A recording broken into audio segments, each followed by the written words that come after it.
τη σκοτεινή νεκροφόρα να στολιστεί. Αλλά σε θυμάται ως έναν πολύ αγαπημένο που μίσεψε για λίγο καιρό. Για σένα η λύρα του ποιητή της είναι στεφανωμένη, το μάρμαρό της λαξεύτηκε, η μουσική της γεμίζει τον αέρα.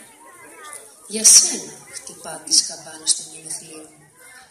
Για σένα τα νεογέννητα ψελίζουν τα πρώτα τους λόγια. Για σένα κάνει τη βραδινή της προσευχή, κοντά στην εστία τους σαν προσκύνημα. Θα μιλάνε για τη μοίρα σου χωρίς αναστεναγμό, γιατί τώρα ανήκεις στην ελευθερία και στη δόξη. Ένα από τα λίγα, τα αθάνατα ονόματα που δεν κελήθηκαν για να πεθάνουν